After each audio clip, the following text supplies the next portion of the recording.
Hello students, this is Purvi here. Today we are going to discuss about the 5th chapter from Business Studies Part 1, that is Organizing.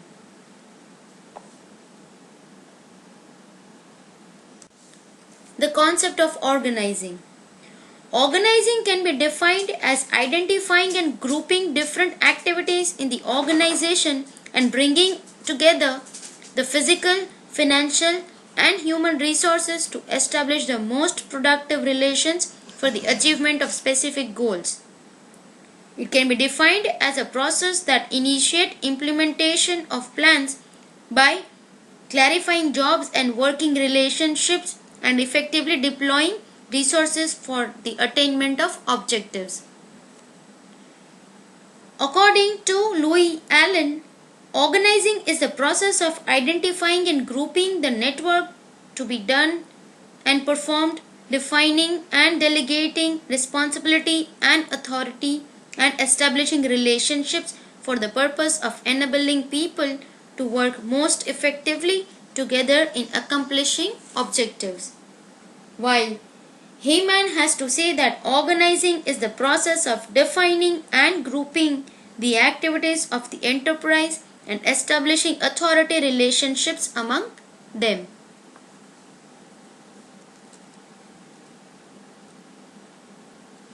Now let us talk about the process of organizing. The process of organizing is divided into 4 steps. The first step in the process of organizing involves identifying and dividing the work that has to be done in accordance with previously determined plans. The work is divided into manageable tasks so that duplication can be avoided and workload can be shared amongst employees. The second step is departmentalization. Once work has been divided into small and manageable activities, then those activities which are similar in nature are grouped together. This process is called departmentalization. Departments can be created on the basis of products, functions, and territory. The third step is assignment of duties. Once the departments are created, each department is placed under the charge of an individual called departmental head. Then, each job is allocated to an individual according to his knowledge and skill. There should be a proper match between the nature of jobs and the ability of an individual. The last step of organizing is establishing reporting relationships. Now in the organization, each employee has some authority as well as responsibility. It is necessary that every individual must know whom he has to take orders from and to whom he is able. This creates superior subordinate hierarchy and helps in coordinating various activities in an organization.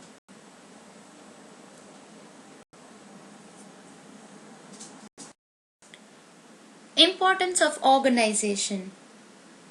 The first importance is that it benefits the specialization. Systematic allocation of work reduces the workload as well as enhances productivity. As each task is repeatedly performed by a worker, it helps him to gain experience and attain specialization. Second importance is that clarity in working relationships. The establishment of working relationship clarifies the lines of communication and specifies who is accountable to whom. Thus, there is no confusion regarding performance of work, fixation of responsibility, and communication. Optimum utilization of resources. It leads to proper usage of all materials, financial and human resources by proper assignment of jobs.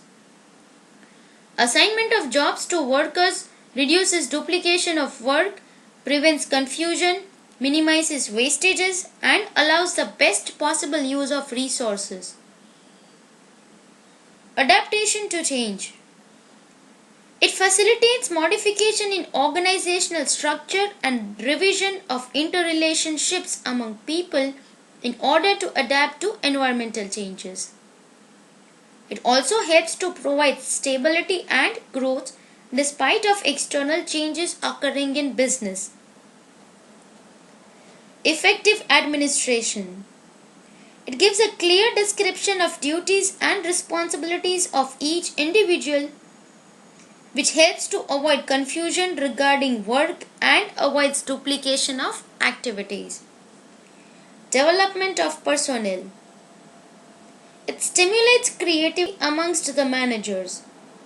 Effective delegation allows the managers to reduce their workload by assigning routine jobs to their subordinates. This helps subordinates to develop newer skills and ability to deal effectively with emerging challenges. Thus, it helps in the development of personnel. Expansion and growth. It helps in the growth and diversification of an enterprise by adding more job positions, departments, and new lines of products. This helps in increasing sales volume and profits of the enterprise also. Organization structure.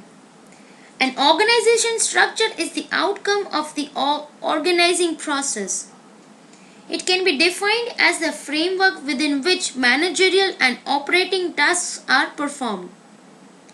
It specifies relationships between people, work, and resources.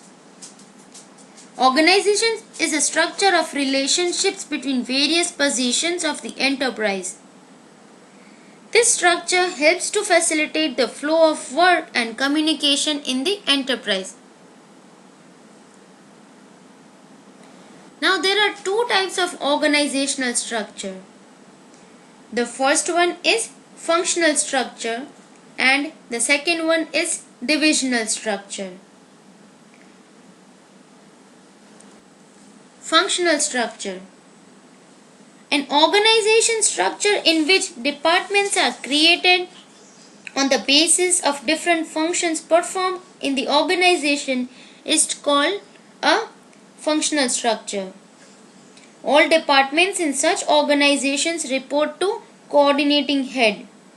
Example, a manufacturing concern is divided into 4 departments as production, sales, purchase, and finance.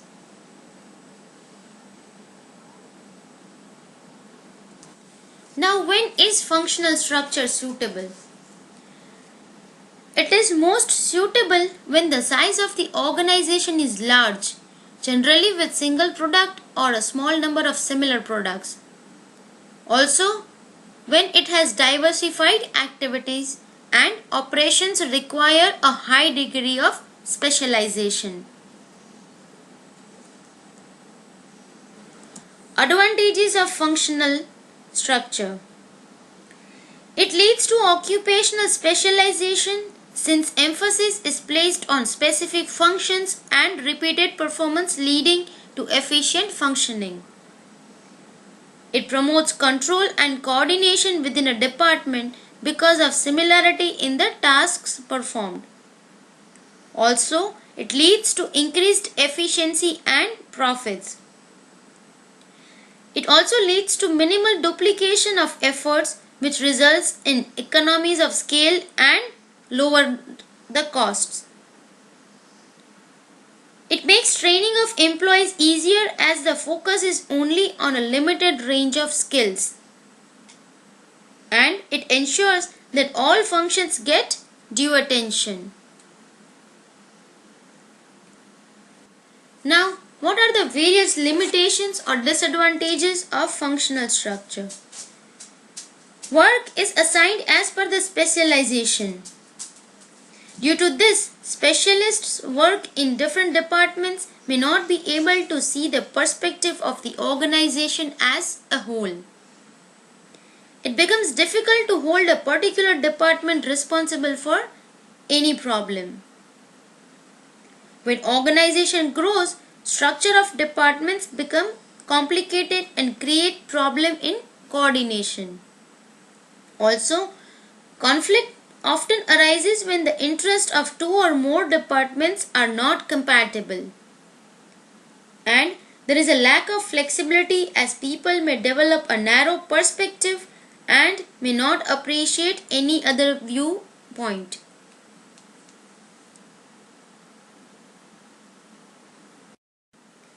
Divisional structure. An organization structure in which various departments are created on the basis of products, territory, or region is called a divisional structure. Each unit has a divisional manager who is responsible for performance and has authority over their division. Each division is further divided into functional units like production, sales, finance, etc.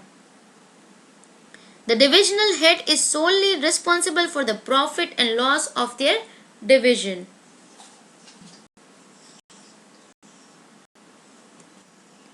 Now, when is the divisional structure suitable? It is suitable when organization deals in large variety of products using different resources. Also, when growth prospects are high, an organization wants to diversify into different products and even expand in territories.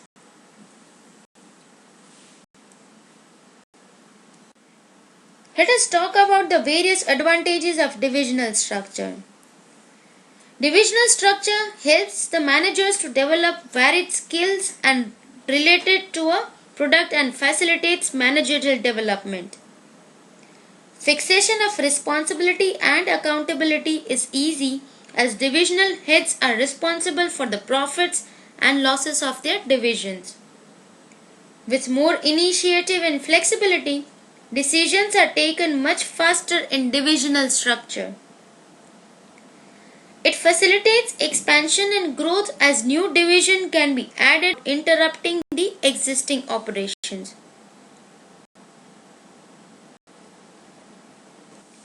Disadvantages of divisional structure. Now, conflict may arise between different divisions on allocation of funds and other resources. Also, there are chances of duplication of physical facilities and functions which leads to increase in cost. Greater autonomy to divisional heads may lead to misuse of authority.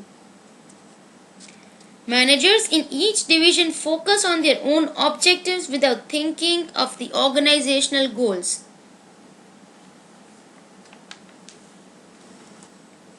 Formal organization.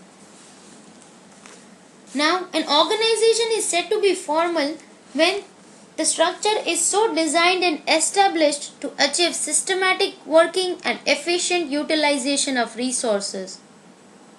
It is an official system of clearly defined activities, job description, rules, procedures, and relationships which are intended to divide and integrate the activities of the organization. In formal organization structure, each individual is aware of their responsibility, accountability, and authority. It is designed by the management to accomplish certain objectives. Louis Allen has to describe that the formal organization is a system of well-defined jobs, each bearing a definite measure of authority, responsibility, and accountability. While Chester Bernard has to say that formal organization is a system of consciously coordinated activities of two or more persons towards a common objective.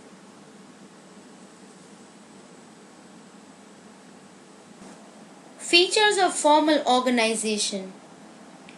It clarifies relationships and helps to know who has to report to whom. It is a means to achieve objectives specified in the plans. It facilitates interlinking of various departments, levels, and people in the organization. It is deliberately designed by the top management. It places more emphasis on work rather than interpersonal relations.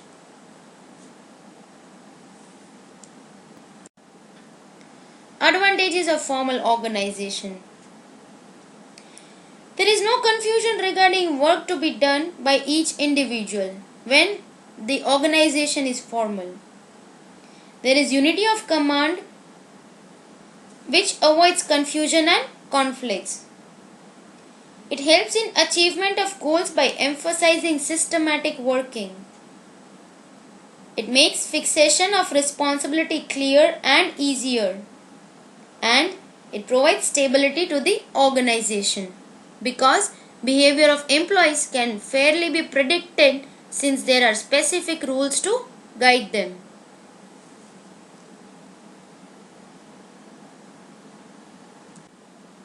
Disadvantages of formal organization. It may lead to procedural delays and delayed decision making due to stringent rules and policies. Creativity gets reduced as it does not allow any deviations from the rigidly laid down policies. It does not fulfill social needs of the employees as the emphasis on work all the times.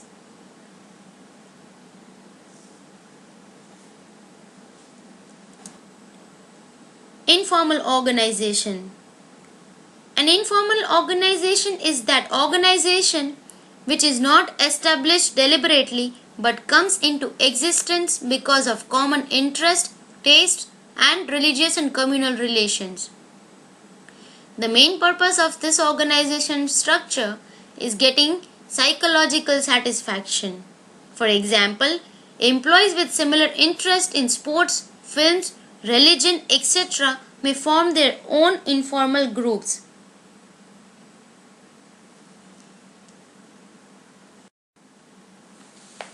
Features of informal organization.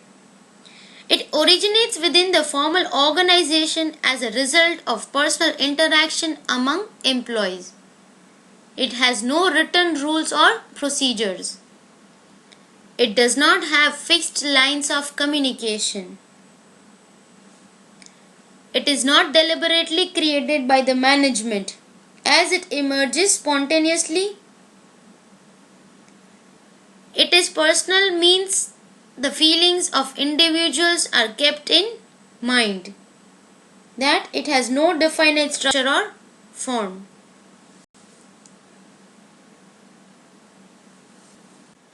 Advantages of informal organization. The first advantage is speed. Prescribed lines of communication are not followed. Thus, it facilitates quick feedback and spreads information faster. Also, it provides a sense of belongingness and gives due respect to social and psychological needs.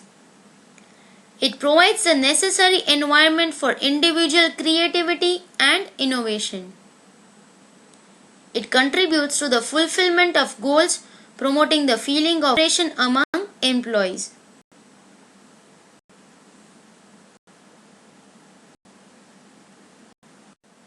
Disadvantages of informal organization. Informal organization structure spreads rumors. All the persons in an informal organization talk carelessly and sometimes a wrong thing is conveyed to the other person. It opposes the policies and changes of management. It generally prefers status quo and existing work routine. Therefore, it resists change and lays stress on adopting the old techniques only. It gives importance to individual interest as compared to the organizational interest. It pressurizes members to conform to group expectations.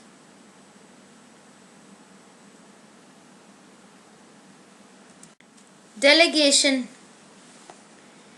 Delegation refers to the downward transfer of authority from a superior to subordinate. It is a prerequisite to the efficient functioning of organization because it enables a manager to use his time on high priority activities. It also satisfies the subordinate's need for recognition and develops initiative. However, the accountability for performance of tasks rests on manager. Authority granted to a subordinate can be taken back, redelegated to another. Louis Allen has to say that delegation is the process a manager follows in dividing the work assigned to him so that he performs that part only because of his unique organizational placement effectively and so that he can get others to help with what remains.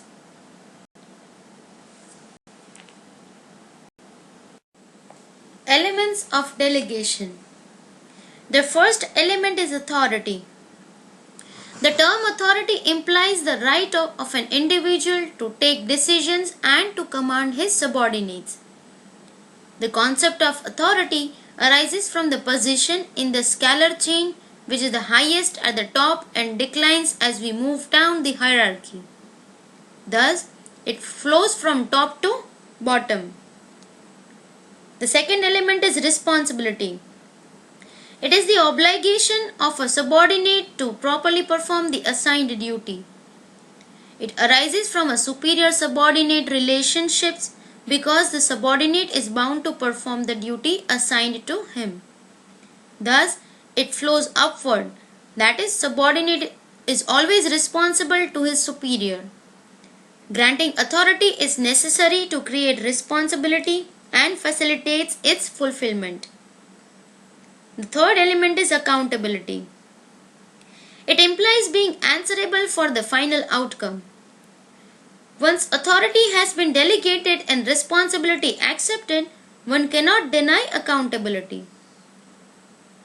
It is the obligation to carry out responsibility and exercise authority.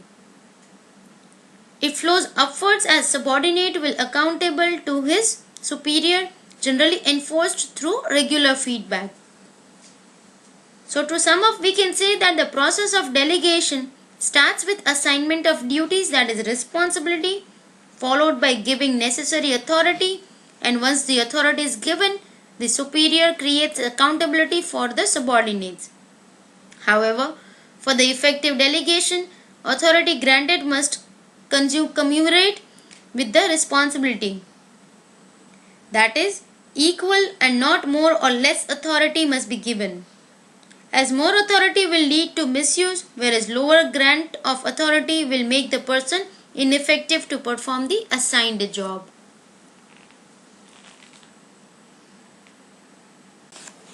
Importance of delegation. Effective management. By empowering the employees, the managers are able to function more efficiently as they get more time to concentrate on important matters. Employee development. Delegation provides more opportunities to the employees to utilize their talent and develop talent abilities. It helps to make them better leaders and decision makers, thus creating future managers. Motivation of employees. Delegation provides a feeling of status and recognition to subordinates, as it is not only a process of sharing workload but also involves trust of the superior to his subordinate. Entrustment of responsibility builds up his esteem and encourages him to perform better. Facilitation of growth. Delegation helps in the expansion of an organization by providing a ready workforce to take up leading positions in new ventures. Trained and experienced employees are able to play a significant role in launching new projects of the organization. Basis of management hierarchy. Delegation of authority establishes superior-subordinate relationships which helps employees to know who has to report whom. Thus, duties and powers of each individual becomes clear. Better coordination. The elements of delegation, namely authority, responsibility and accountability, helps to define the powers, duties and responsibilities related to various positions in an organization. This helps to avoid overlapping and duplication of work and facilitates action.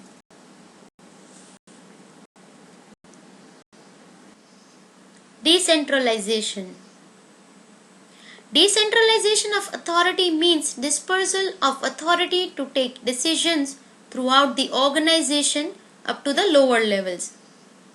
It implies reservation of some authority with the top level management and transferring rest of the authority to the lower levels of organization. This empowers lower levels to take decisions regarding problems faced by them without having to go to the upper levels. So in short, we can say that decentralization of authority means systematic dispersal of authority among all the departments and at all levels of management for taking decisions and actions appropriate at the respective levels. An organization is said to be decentralized when managers at middle and lower levels have been given the authority to take decisions for their respective areas. Louis Allen has to say that decentralization refers to systematic efforts to delegate to the lowest level of authority except that which can be exercised at central points. Henry Fayol has to say that everything which goes to increase the importance of subordinates' role is decentralization, and everything that goes to reduce is centralization.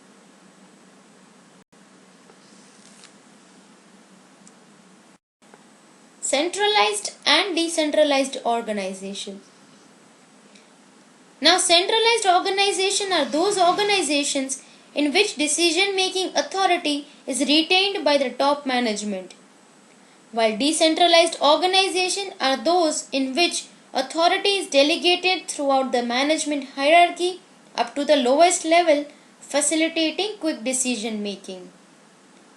While complete centralization implies concentration of authority in a few hands, complete decentralization implies greater autonomy to the lower levels of management. Therefore, an organization cannot be completely centralized or decentralized. An organization grows in size, there is a tendency to move towards decentralized organize. At the same time, decisions need to be centralized in the priority areas and key result areas.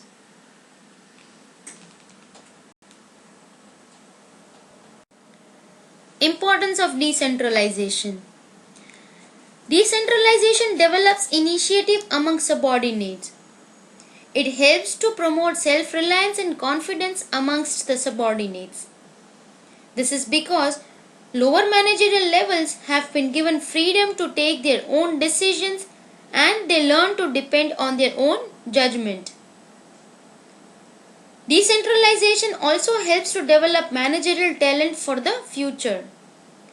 Formal training along with experience of handling independent assignments helps to create a reservoir of qualified and capable managers who can take up more challenging positions in the upcoming ventures of the organization. It also helps in quick decision making. Under decentralization of authority, to make decision is placed in the hands of those who are responsible for executing the decisions. Since decisions are taken at levels nearest to the point of execution, there is no delay or distortion of information. It helps in relieving the top management. It helps to reduce the amount of direction, supervision over subordinates by giving them freedom to take decision and act on their own. This reduces the workload of top executives and they can devote their time and attention to important policy matters. Decentralization facilitates growth. It provides greater autonomy to lower level managers and departmental heads. This encourages them to function more efficiently to prove their supremacy and facilitate expansion and growth of the organization. Better control. It makes it possible to evaluate performance at each level and making the departments accountable for their own results. Feedback is quick and leads to better control. So students, this was the 5th chapter from Business Studies, that was Organizing. Thank you.